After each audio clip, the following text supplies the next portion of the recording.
Welcome to Pathways of Blessings Network. We are delighted to have you join us today. In this video, we present a profound and uplifting message from one of the world's most dedicated, spirit-filled, and powerful ministers.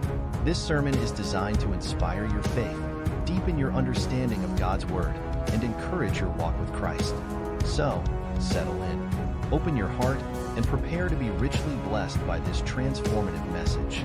Enjoy and let the blessings flow. Today's topic is, does physical attraction really matter? I don't think it's a straightforward answer. Okay. Right? I think that it matters. I just don't think that it is number one on the list. I think that physical attraction matters. It just can't be the main thing or the only thing. And I know that the only reason why you are saying it like this, why you ask me like this, is because I told you that when I first met you, I was not physically attracted to you. But at that time, Pastor K, the truth is you've evolved. Wait. Because you were saying before that there are people that I might not be attracted to. Yes. I don't think that you're attracted to everyone.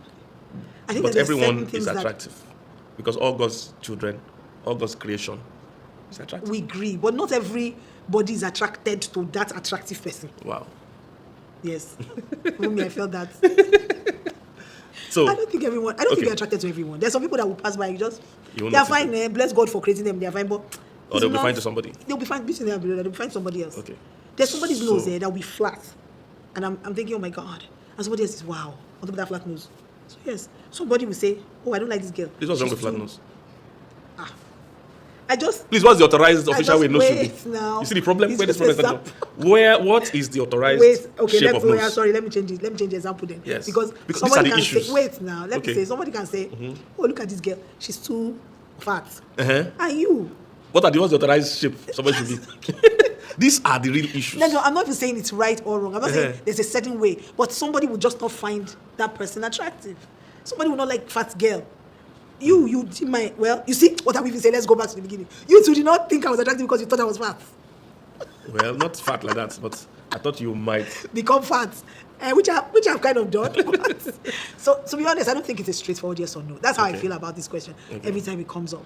I do think you should marry somebody you like, someone you're attracted to, but I don't think it should be the first thing or the only thing, because there are people you might not find attractive, but when you spend time with them, like in our case, I didn't find you attractive at first, but the friendship, I just feel like this guy is my guy. I can talk to him, he gets me. And after a while, I just found out, not looking so bad after all, maybe he just grows a beard. And then I suggested that, and even though you do like this, you start agreeing small.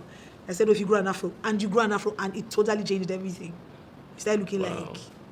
Okay, so, because young people ask this question all the time. Yeah. Does physical attraction matter? So, I just think, like you said, it can't be the main thing. And I think that's the problem the generation is facing, is that they've been wired and programmed to overvalue the place of physical attraction. So I think it is stopping a lot of people from getting married or from meeting the love of their life and things like that. I think it's kind of affecting people. And you've been on the period that you must like the person, You're that school of thought that you have to, I think that you should at least, the person should appeal to the eye. It's like eating food that does not look good. A lot of times we eat with our eyes before we start eating. Now that is a point, and I agree with that you can't marry somebody you don't like. But now let's go to what determines who you like or do not like. You see, so that's the problem.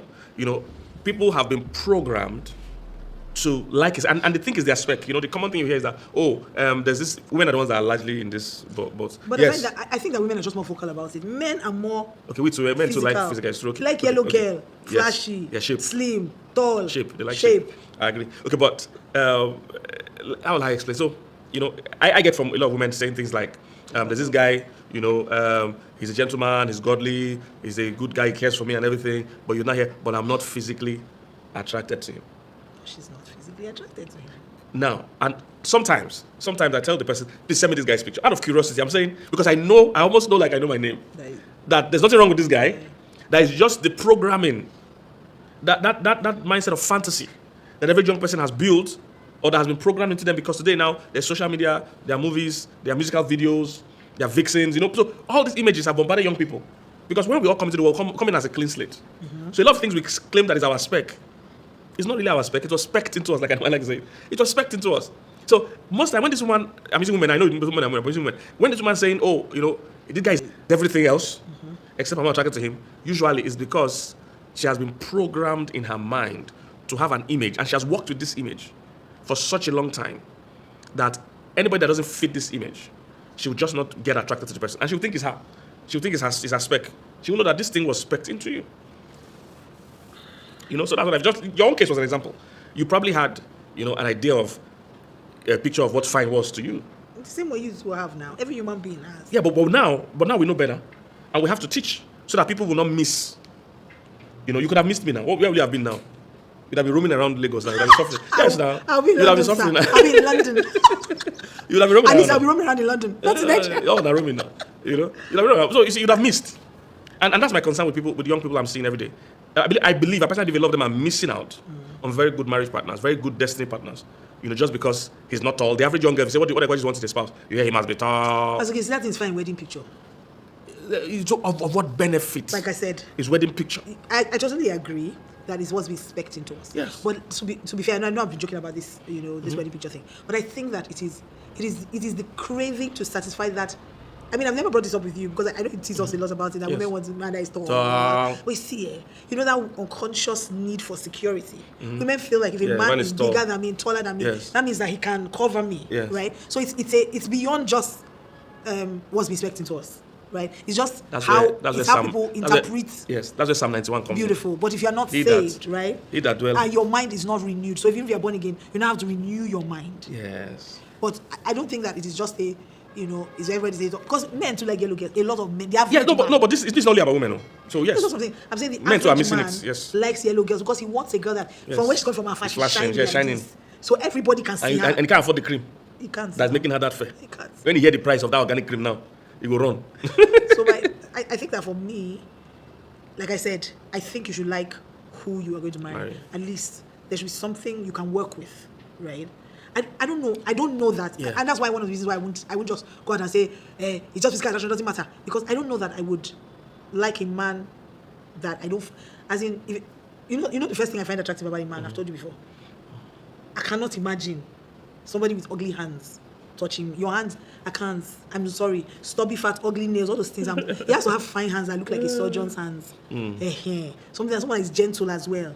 So there's a way because. You need that attraction also for other parts of marriage. Because yes, we can connect, we can talk, but if we get to the bedroom and I cringe, it's going to be a problem. Yeah. So let's even begin to address things one by one. I think if we renew our minds, maybe everybody might not be attracted to everybody, as you have said. Yes. Maybe.